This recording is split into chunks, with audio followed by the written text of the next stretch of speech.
She was whispering and I didn't know. Oh. People could hear.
All right, 6 o'clock, and it's Monday, November 7th, 2022. Welcome to the Toltec School District number 22, Governing Board meeting. First up, I want everybody to stand for the pledge of allegiance.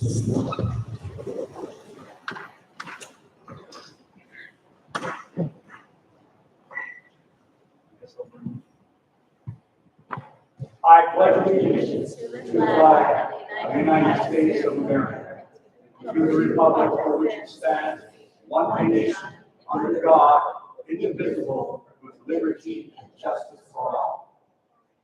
Now we have the treasure hunter pledge.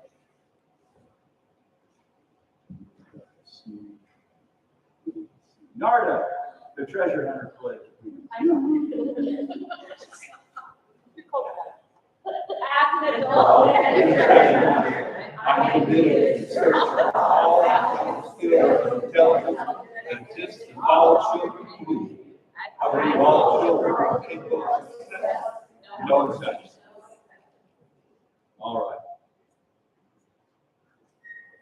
Let's do a little moment of silence.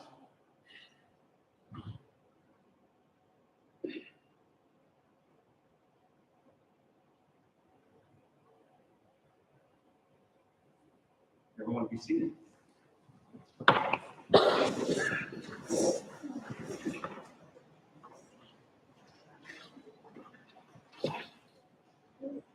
Superintendent Rogers, roll call. Mark Linden, Here. Steve Portwright, Here. Tim Payson, Here. Bill Jordan, all Next up, we will open the meeting D, approval of the agenda. I move to approve the agenda as presented. All right, Mr. Tim Casey, you made a motion. Do I get a second? I second. Mr. Bill Dowdy, you made a second. All in favor, say aye. Aye. All against? Move on to consent agenda. A, approval of the action consent item. Do I have a motion? I move we approve the action consent item. Mr. Korvac has made a motion to approve consent item. Do I have a second? Second. Right. Mr. Casey has made a second. All in favor, say aye. Aye. All against? Motion passes. Moving on to 3, recognitions. Recognitions. Start with Toltec Elementary School. This is Nicole Hall, principal.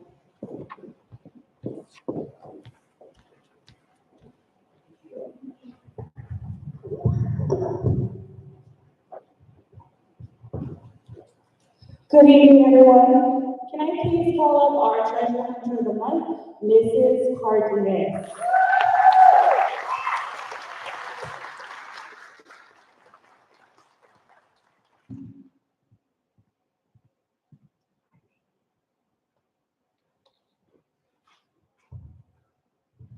Mrs. Cardenas is a pleasure to have on our campus. She is kind, loving, and goes out of her way to help others. Her students, past and present, adore her. Mrs. Cardenas goes out of her way to ask if she needs to take on extra duties when we are short-staffed. She comes to me, I don't go out asking her, she always comes up to me. When our football team won the championship, Mrs. Cardenas took it upon herself to make them t-shirts to celebrate their success. She has positive conversations with her students and always encourages them to reach their full potential. Mrs. Cardenas is an inspiration to others around her. We appreciate you so much.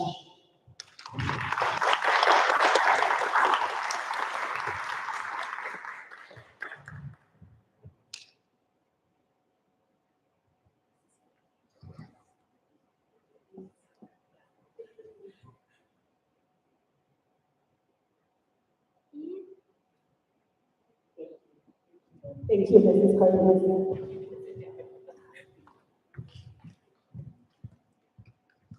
Our tiger of the month, can I please get Giselle Lopez to come to the stage?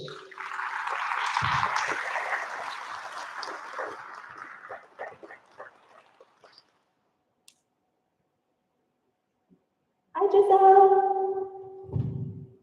You look so beautiful.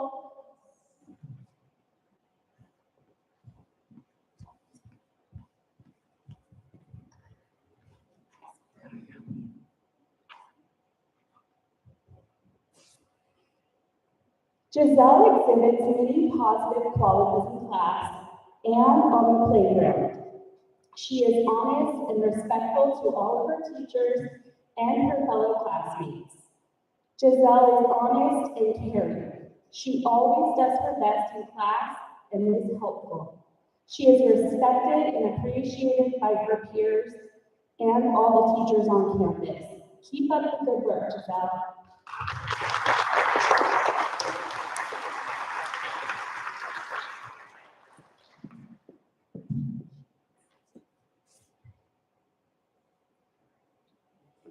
Thank you, Giselle.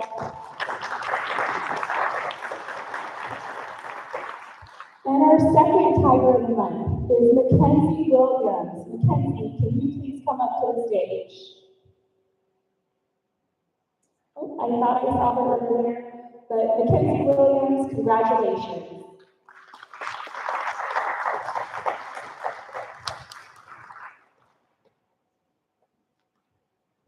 There's no Lucinda Middle Principal, Ms. Hunt.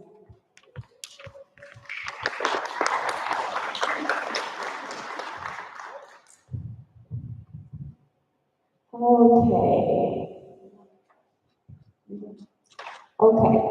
I know one of our students cannot make it tonight, so I will start off by congratulating Mila Juarez in second grade for being our first Bulldog of the Month. Our next Bulldog of the Month is Devin Williams in fifth grade. Please come on up.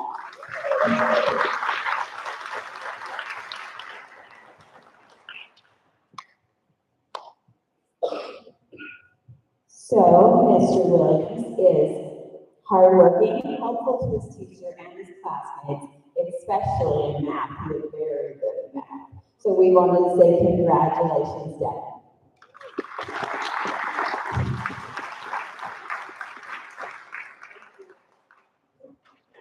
Good job, Devin. Our next Bulldog is Anissa in seventh grade. If you can please come on up.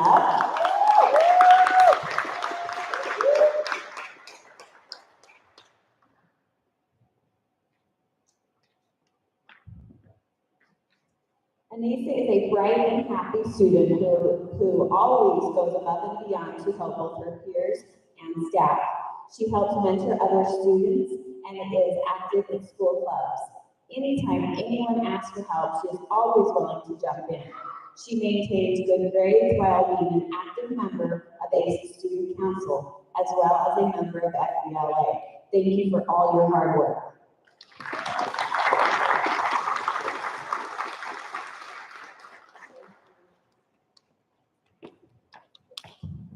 And we have one more Bulldog of the Month. If I could please have Xadrian come on up.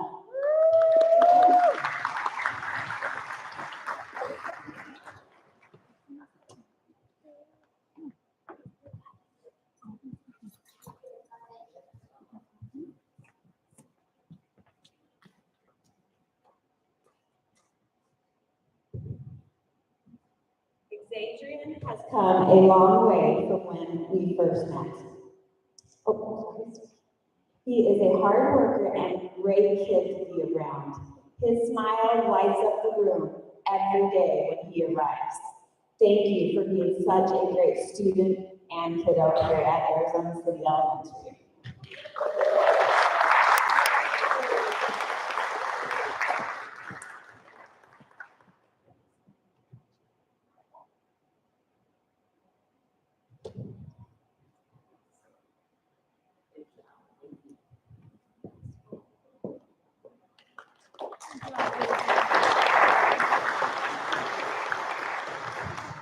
And for Arizona City's Treasure Hunter of the Month, if I could please ask Ms. Ginger Mayo to join me on stage.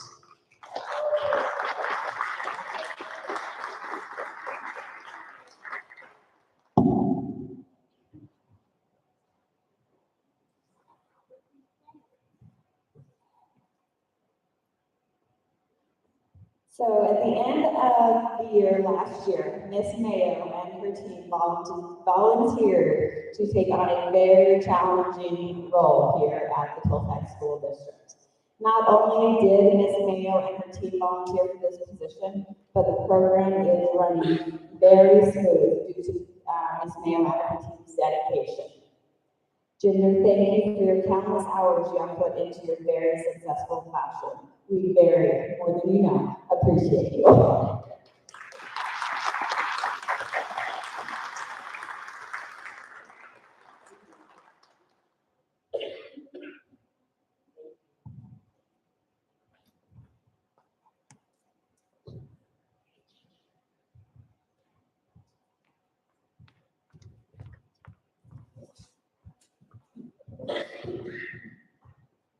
The Totec District Treasure Hunter of the Month is Kathy Gobea, who's a special education assistant, and she is unable to be here tonight, so I've already presented her with her certificate a little while ago. Thank you.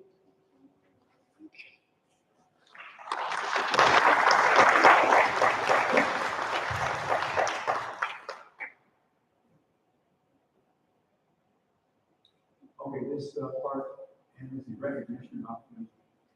This recognition is over, so the opportunity to dismiss themselves. So we have a file.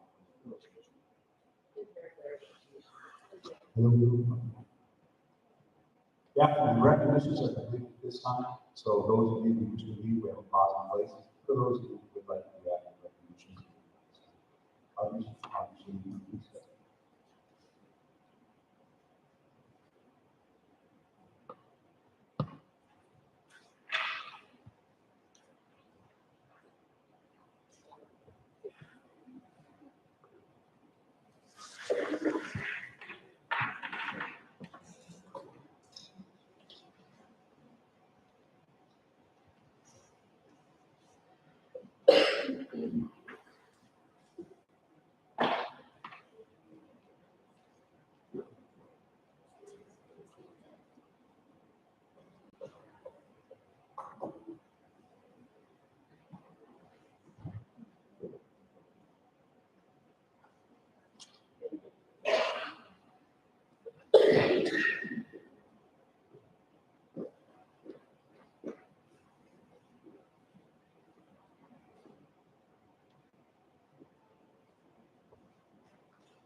All right.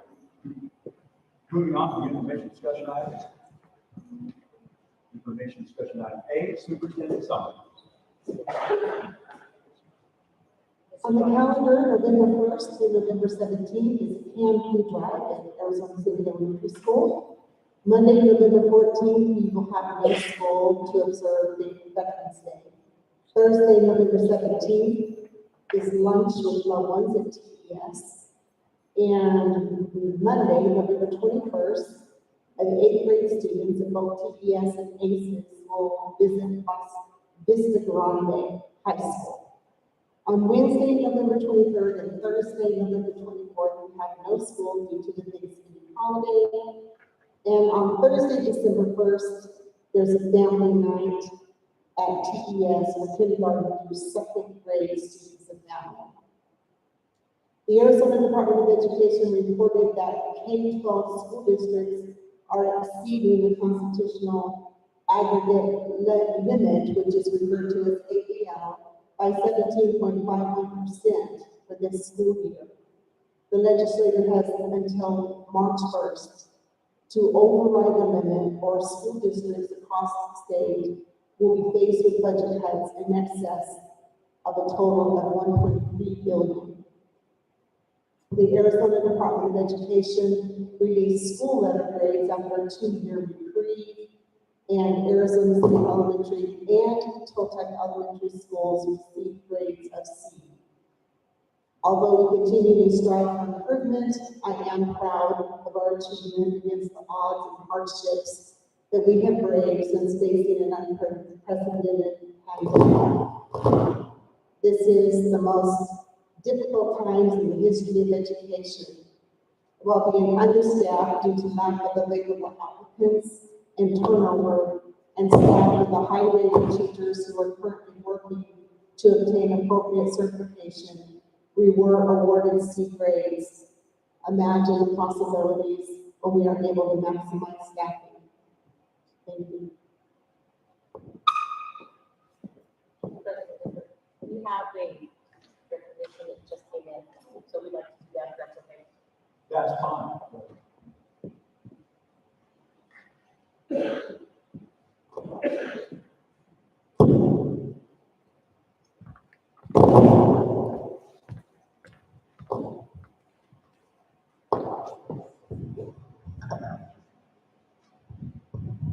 Okay, our last bulldog is Miss Mila in second grade, and this is what Mila's teachers have to say about her. Mila has been chosen as Student of the Month because of her dedication to learning. She always puts her best effort into everything she does. Mila knows that not everything comes easily. Sometimes, like in math recently, she has been challenged. Mila did not give up when she was learning a new math strategy and that she didn't understand right away. She continues to be practicing and knows that by making mistakes, this is how we learn. Mila is a helpful student. She is the one to help her peer find the right page or pick up something someone has dropped in the hallway. Mila loves to write and is very creative with her writing and illustrations. She would make an excellent author or illustrator one day. Congratulations, Mila.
Okay, so I want to acknowledge those who earned perfect attendance for the first school. At Arizona City Elementary School, Monica Alvarez, Teresa Amos, Pamela Archuleta, Robert Buffet, Mary Lou Bliss, Veronica Davis, Tony Dean, Jeffrey Dowell, Taylor Espinita. Sorry, I butchered that right now. Edsel Espinosa. Is his name? No, he's working on it right now. Oh, okay. Awesome. Okay. Daniel Vidal, Stacy Heaton, Troy Jones, Phyllis Lackey, Daniel Lambert, Charlotte LaSalle, Elaine Matthias, Alma Morales, Christy Bose, Jana Weaver, and Kerwin Zabel. Congratulations, ACES staff, for perfect attendance. Greatly appreciated.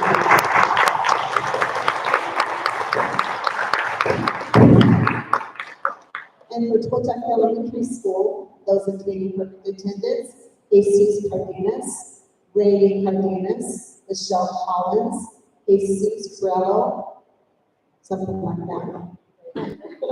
Jesus. Yara Hernandez Para, Gladys Hernandez, Amanda Landon Pisto, Denise Laura, Denise Pierce, Desiree Ramirez, Heather Room, and I think it's supposed to be wrong, and Cheryl Townsend. Congratulations, Toltec.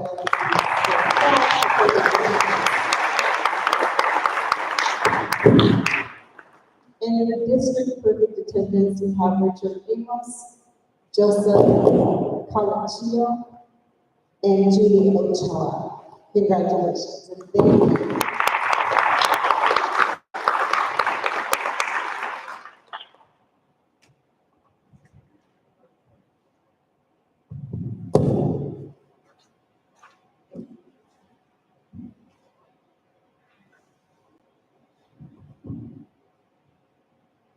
Next, information discussion items is the finance report. The attached budget report is a summary of expenditures from July 1st through October 31st. Total monthly expenditures for October 2022 were $668,900. $1,181.86. As indicated on the November budget 25 report, which is page 2 and page 3 of the attachment, we expect to see an increase to the M&O budget of about $1,126,754, and an increase to our capital budget of about $50,912. The expected increase will be applied next month on our first budget revision. The contributing factors we will use will be the use of final budget forms and an increased ADM. Please be advised that the increase in ADM will not play a role in the capital budget as prior year numbers are used for calculation.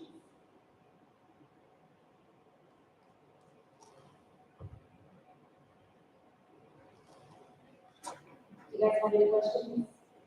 Anybody?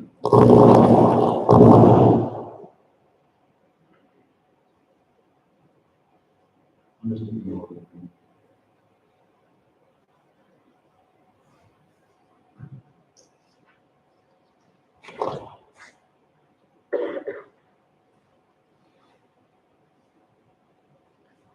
All right, since there are no questions for that, on to C. Division of School Facilities Application Report. Mrs. Ferguson? Mrs. Ferguson, step forward. I don't need mine. Yes, dear. Go ahead. Can you all hear?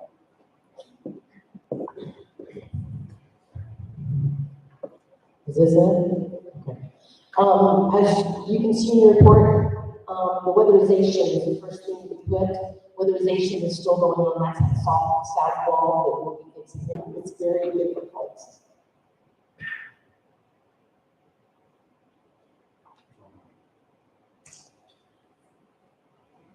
So I see that we have calls from the public. Yes. Because of the amount of calls from the public that we do have here, I will set a limit of 3 minutes, but it must have to do with the agenda itself.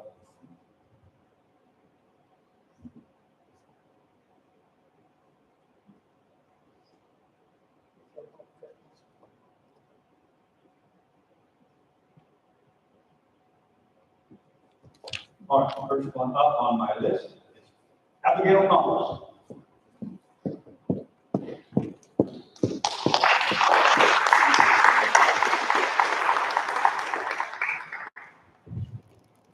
Hello. I'm Abigail Campos. I'm a teacher here at ACES. I'm here to discuss an item that has been proposed on the item agenda, which is item C. So I remember when my husband was alive and he wanted to be on the school board before I was a teacher here. Denise wanted to stop the interview and get me to come in to talk to her because they needed teachers. I know there cannot be spouses working in the district and at the campus. I know this can create a conflict of interest. I am proposing to not approve this item. As for fairness, I don't think that the district should be paying for insurance for others outside the district when some teachers are struggling to meet ends meet. As a single mother, due to unfortunate circumstances, I am a sole breadwinner and must provide insurance for myself and my child. I am paying about $200 a week for insurance. I chose this, I understand, because it's important to be prepared for any situation. I am paying this out of my checks. I'm just here to speak of the fairness and equality across the district and schools. For someone who is making a substantial amount more than most people working at the schools, this item can seem like a shock and an entitled ask. This is why I do not think that this item should be approved by the school board. Thank you.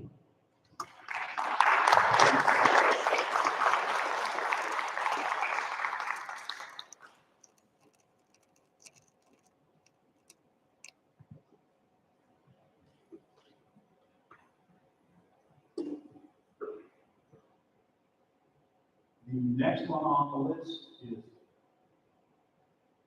Brian Delmeter.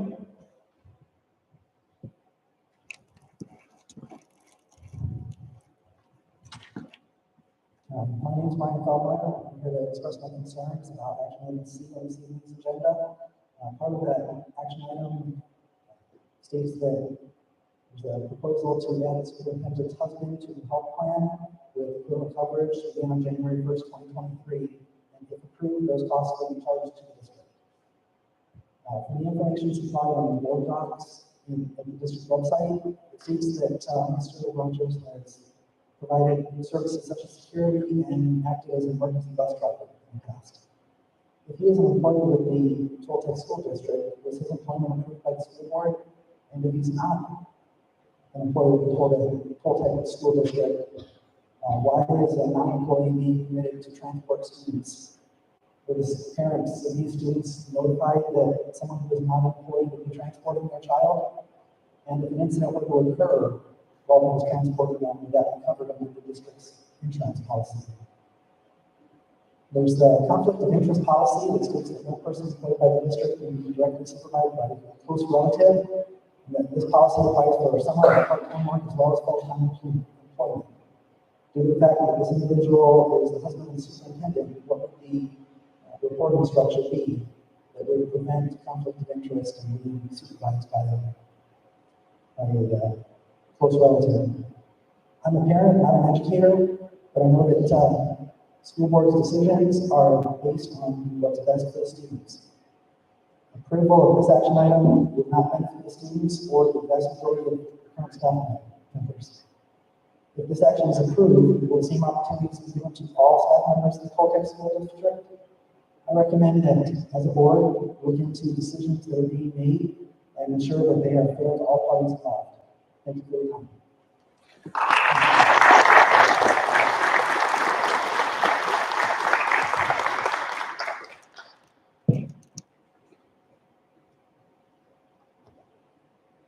Next on the list is Laura Tappan.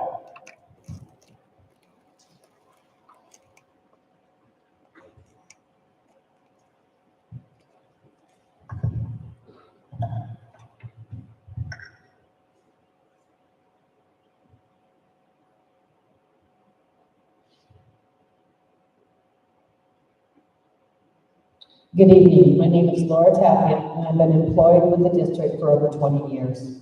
I'm speaking tonight on behalf of my colleagues and the support staff regarding the hiring practices that have been occurring here at the Toltec Elementary District. Our superintendent will propose tonight that you hire her husband to help offset the insurance premiums that she will now face. At this time, our superintendent makes over $99,000 a year and receives a 301 performance pay of an additional $5,000, which is $2,000 more than any certified teacher receives, and if I'm correct, I do not believe that our principals receive any at all. It's stated in the board docs that the insurance will cost her $730 monthly. This is the same amount that the staff has to pay. So my question is, the superintendent, the highest paid employee within the district, is not expected to pay a group insurance like everyone else who actually makes considerably less than her within the district? District Policy CGA Arizona Revised Statute 15-501, 502, and 503 clearly states before recommending the establishment of any new position, the superintendent will present a job description for the position that specifies the qualifications, the performance responsibilities, and the method by which the performance of such responsibilities will be evaluated. This is all to be done before they even come in front of the governing board. I know that no one that has come to me about this, nor have I saw such a document. Also, our governing policy GBEAA under staff conflict of interest, it clearly states that no person employed by the district may directly be supervised by a close relative, including a spouse. So why are we even entertaining this notion today? I'm very confused and I'm concerned because I know of at least 2 other positions that this has occurred within the hiring at the district level, which is in direct violation of our own district's procedures and policies. Also, I'd like the board to be aware that not all these positions are being posted internally or externally. Therefore, highly qualified candidates are being turned away or they are being missed out on what we believe is due now to nepotism. Therefore, several employees do not believe that hiring our superintendent's spouse benefits the district at all. This would only benefit the superintendent and her family. Thank you for your time.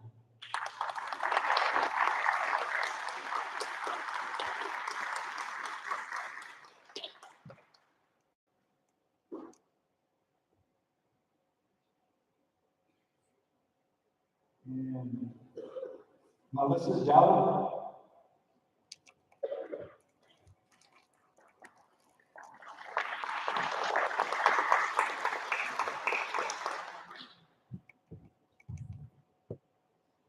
I would like to address the action items here on the board agenda. The proposal of superintendent's husband's health insurance paid by the district in exchange for services. I would like to make a disclaimer. The intent of me speaking is not to antagonize the superintendent or her family, as there seems to be a lack of transparency and several concerns about this proposal, especially considering our history of prior superintendent and board members.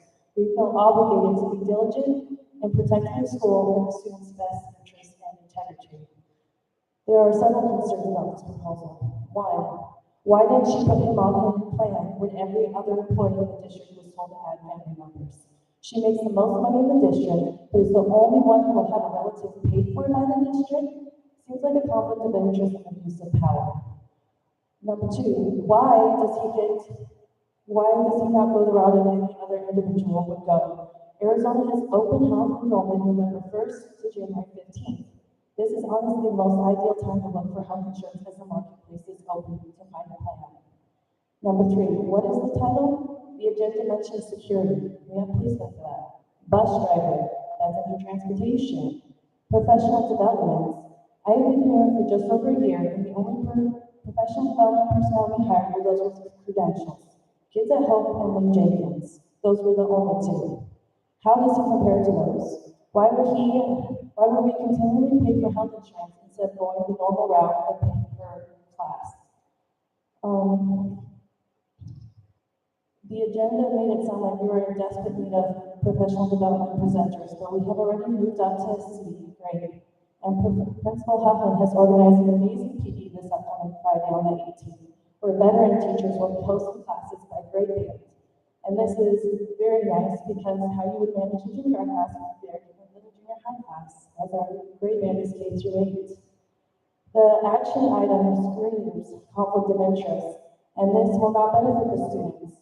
On Arizona's official website, azhe.gov, you can find the agency handbook. In Chapter 8, it says conflict of interest. I'd like to read Section 6 and Section 14 from this handbook. In Chapter 8.6, strict compliance. Once a public officer or employee determines that substantial interest may be affected, the officer or employee must disclose the interest and withdraw from all participation in the decision or contract. The superintendent made up this position to cover his medical costs. She is not saying withdraw from participation. We have a teacher on campus who was originally hired to work 2 days a week. She has now working full-time as that teaching position was dissolved and she was told she wanted to keep the health insurance, she would have to work full-time. So why would we offer a quote-unquote outsider paid health insurance when we're going to do that for one of our own teachers? Yeah, I don't want to do that.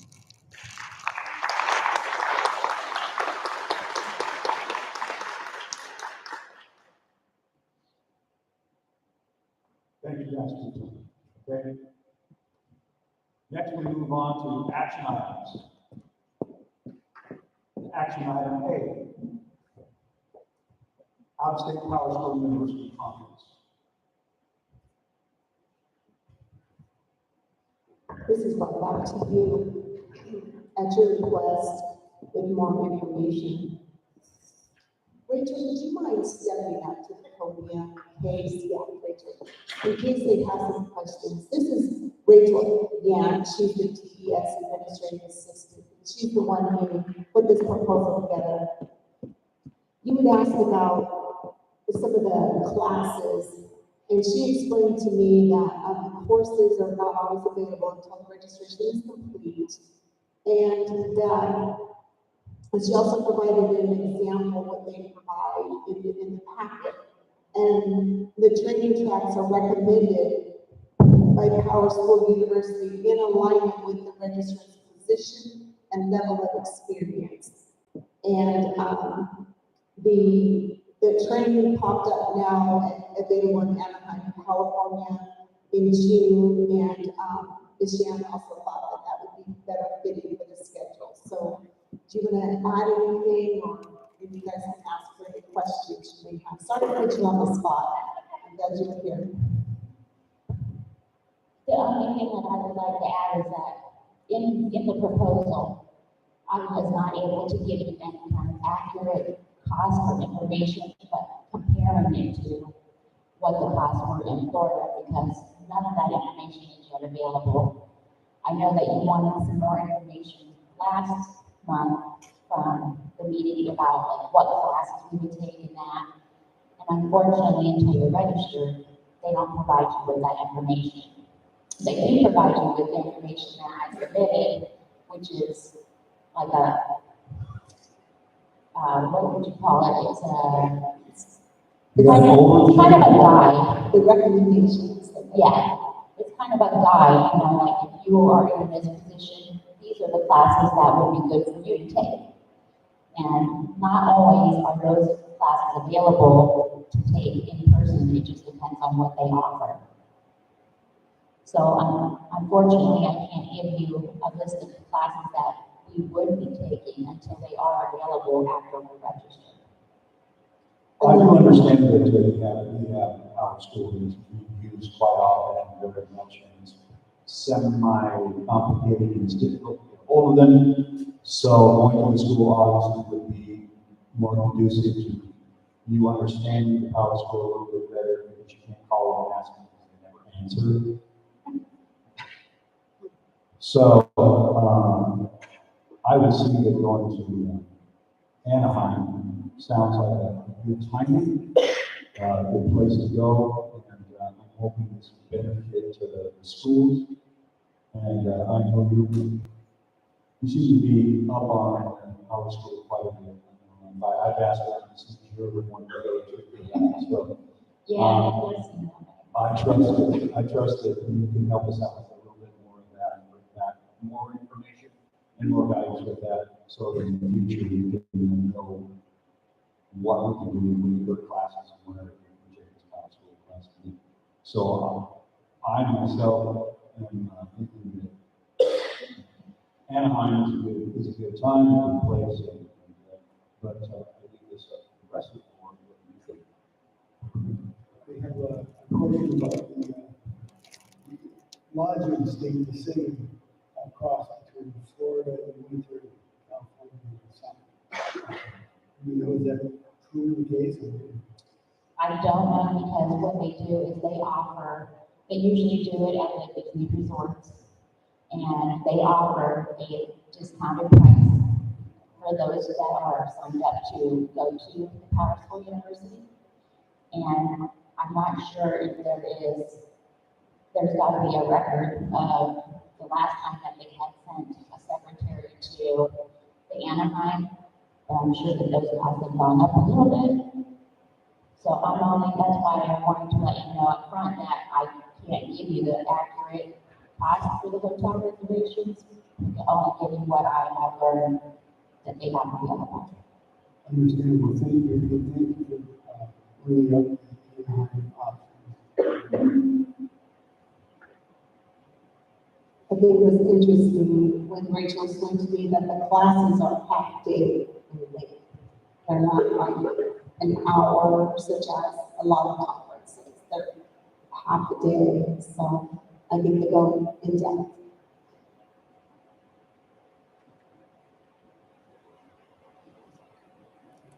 Anybody else have any questions?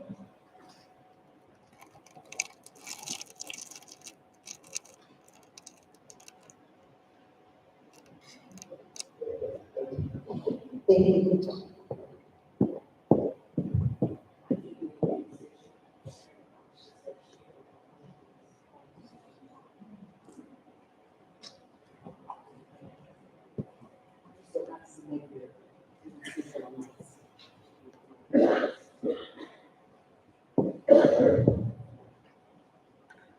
All right. If there more discussion on this? If not, I ask for someone to give a motion.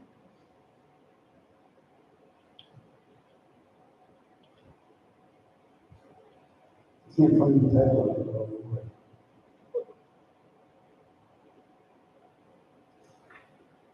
I move that we approve the Powell State University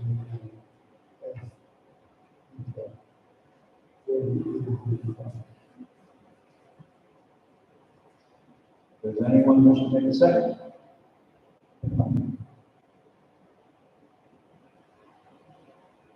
I'll second. Mr. Courtwright has made a second for the upstate Park School University Conference. All in favor, say aye. Aye. All against?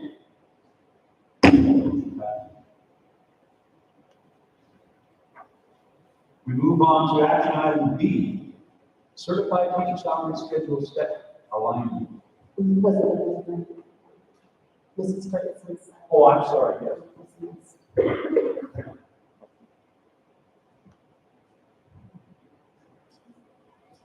Then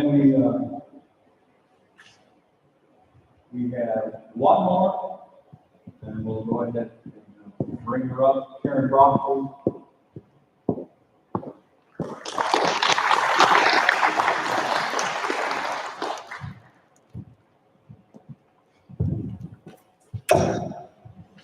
Good evening. My name is Karen Brock. I'm speaking on behalf of Caltech School District's teachers and support staff. First, I would like to start by asking a question. Why is the superintendent creating a position for her husband when the district office is already top-heavy? Both our schools are understaffed, and because of that, we have teachers who are with students all day dealing with increased behavior issues. Teachers are having to cover classes and extra duties on their own lunchtime because we don't have enough staff or coverage. Additionally, we have teachers who are ill and still feel compelled to come to work sick because of the lack of coverage in our classrooms. As Ms. Tappan mentioned before, staff members have been hired for positions in which they are not qualified, resulting in the district paying for consulting firms, which is costing an astronomical amount of money this district does not have. Thank you for your time.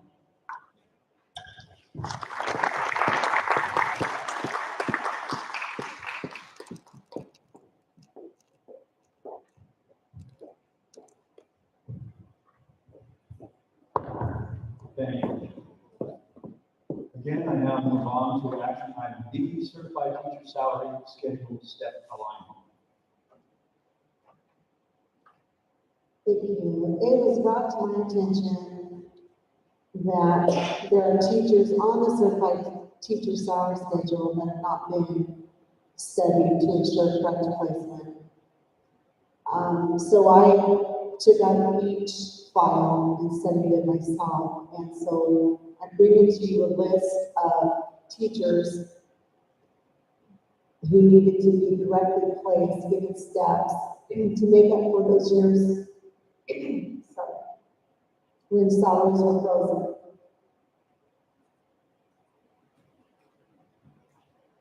I've been with this district for 20 years, and as a teacher and as a site administrator, my salary was frozen also.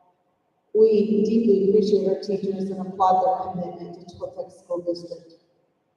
And in the event that a teacher was first employed in a classified position, I'm proposing steps are also given to them for these years. This is unprecedented.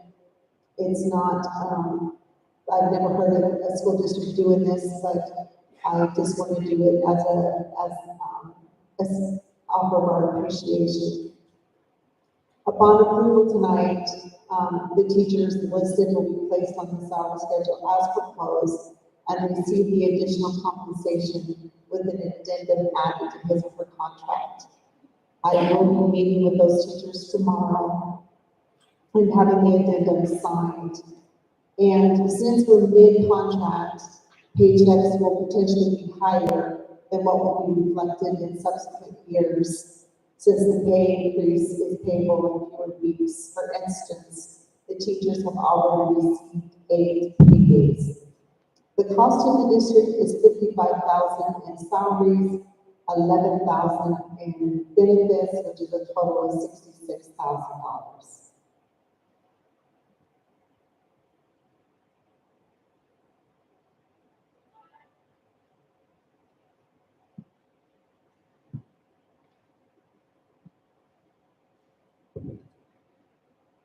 Any questions?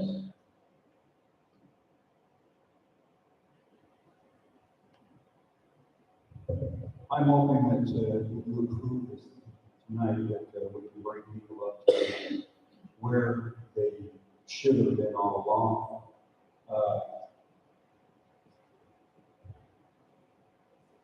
I'm hoping that this will make it easier on everybody, especially the times we have now. I know I'm not going to use my pay, so it's going to be this difficult for each family.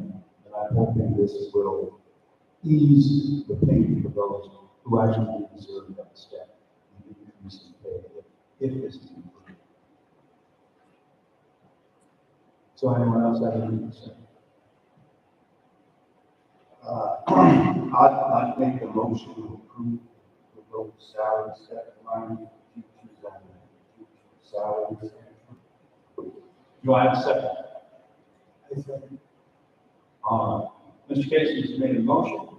Mr. Dowd has made a second. All in favor, say aye. Aye. All against? Motion passed. Moving on.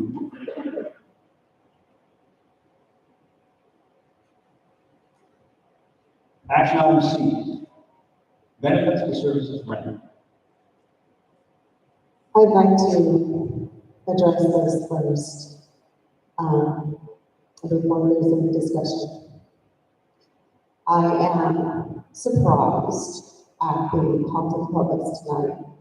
I was in the office all day long, didn't get one phone call or any kind of, anyone wanting to talk to me about it. My husband was his district paid for his family's benefits for years, and it's not uncommon for that to happen. My heart as a superintendent is never to take advantage.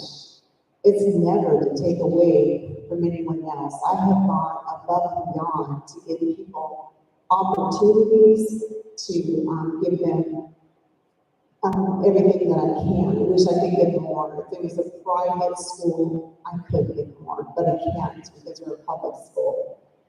So this was not a lucrative position that was created. I was covered with benefits without doing one iota. I had no responsibilities. This was not a position that I came up with. These were some of the talents that he has that he could have added for our district. And as far as the bus driving, he has helped get our kids to the games by bringing his students over so that we could play games when we were output, so the sports could continue when we were short. So there hasn't been anything done that would bring harm to the district. But I respectfully ask for this to be removed because this is not and has never been my intent.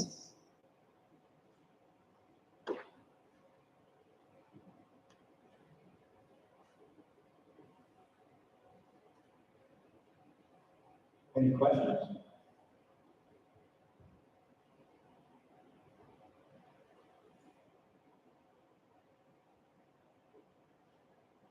So I'm going to ask for a motion to remove this item from the agenda.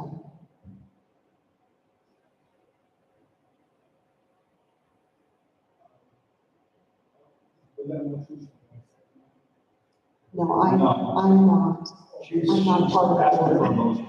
I make a motion to benefits and services rendered for Mr. Rogers to be suspended from Item 6C be removed from the agenda. and removed from the agenda this time.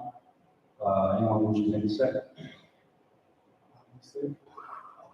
I will. Mr. Dowd, you have been in this session, motion to do this motion to be removed from the agenda at this time. All in favor, say aye.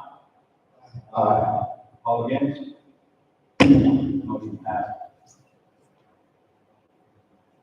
Thank you. Thank you. 6, action item D, transfer of accrual sick leave request.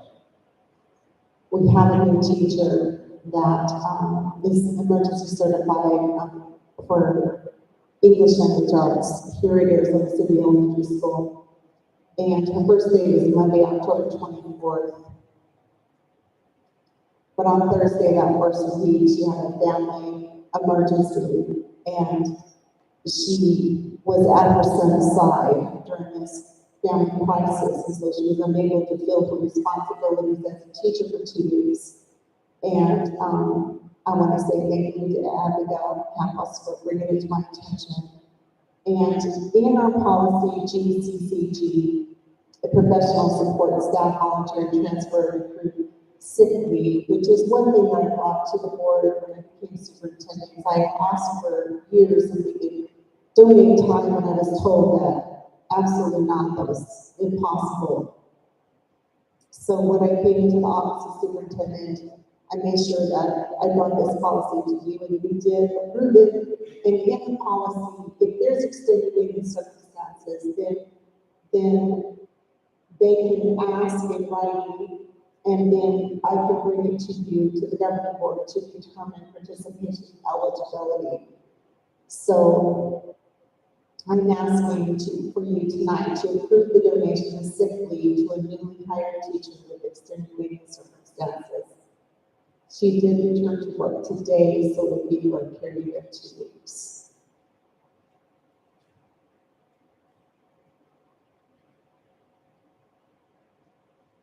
All right, I did read the letter, and I also read the information on the GCCG, professional support staff, and in there it does say extenuating circumstances. So I'm bringing this to you as extenuating circumstances for that, and I'm hoping that the approval of the donation of sick leave for newly hired under a situation like this would be approved this evening. This is your last question. I'm thinking that we should be able to, because it is an emergency, it is something that pops up. A lot of people need help, like I said, they need help in their lives, and this is one of the things we have to show some compassion in the world. I'm hoping through this that compassion will show. And by doing this, I'm hoping that we can go ahead and pass this. I am asking now, no one else has any more questions for motion? I motion to approve the donation of sick leave to newly hired teacher with extenuating circumstances. Mr. Jason made a motion. Do I get a second? I'll second. Mr. Dowd has made a second. All in favor, say aye. Aye. All against? Motion passed.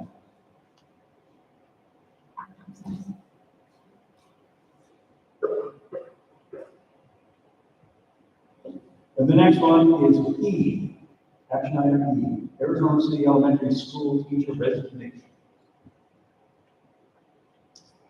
Amber Darky's duties began as an emergency teacher on December 6, 2021. She will be working towards completing her degree in elementary education, and in her resignation, she states that working for Toltec Public Schools has been a wonderful experience that has afforded me many valuable opportunities to gain experience and grow, and I am incredibly grateful to have been part of this organization.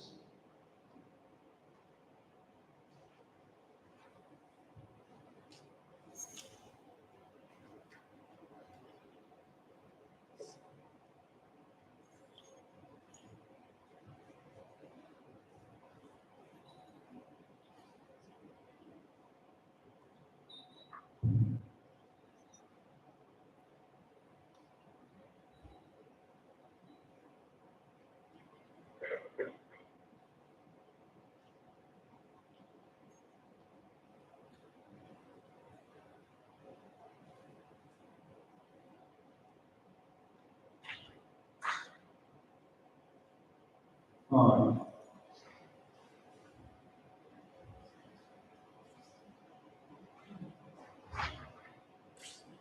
We have, now normally I'm very dogged on this.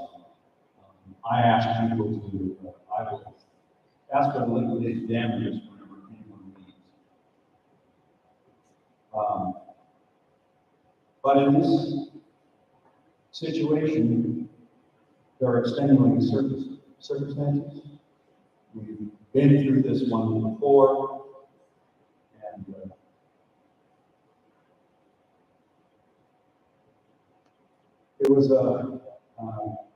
there was a consensus between her and the school that she depart as a teacher and move on.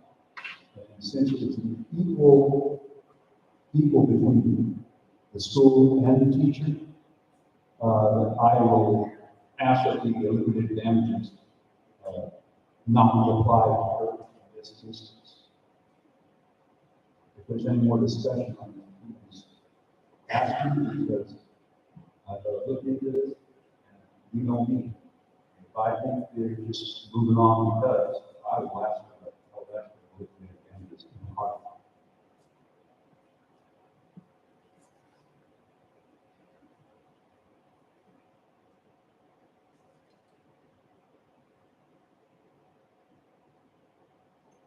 So I'm asking that the Amber Valley be waived the responsibility of $2,000 liquidated damages as a first line contract because of the consensus between her and the school district. So, we have a second. I'll second. Mr. Jason, make a second. All in favor, say aye. Aye. All against? We now move on to Toltec Elementary School teacher resignation.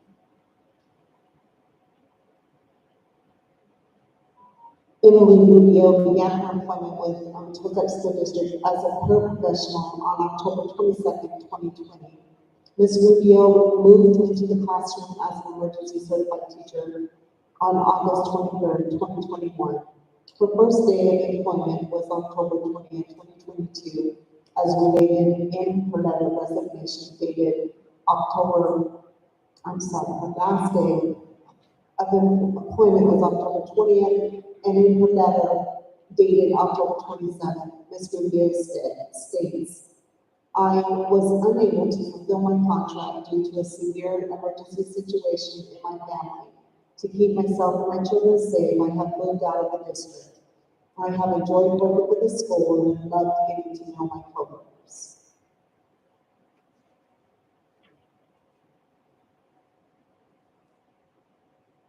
Again, as I said before, if I felt that she was doing anything wrong because of an emergency situation with the family and to keep her children safe, I support that. And then again, waive her responsibility for 2,000 liquidated damages per signed contract.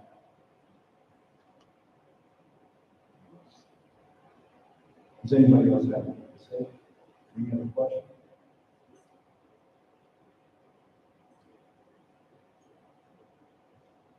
Well, then I will make a motion that Emily Rubio be waived of her employee responsible for 2,000 liquidated damages as per signed contract because of emergency. Second? I second. Mr. Downing has made a second. All in favor, say aye. Aye. All against? Motion passes. We move on to the next meeting date, December 12th. Is that?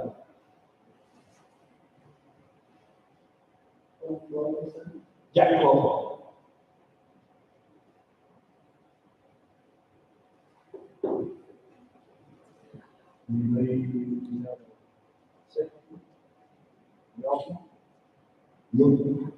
I'm good with it. All right. Well, we're all going to get together on 12. So we'll move on to the next one. Adjournment. Who wishes to make a motion for adjournment? I know the number. All right, Mr. Tappan, you made a motion for adjournment. Who has a second? Second. All right, Mr. Gates, you second. All in favor, say aye. Aye. All against? We're adjourned.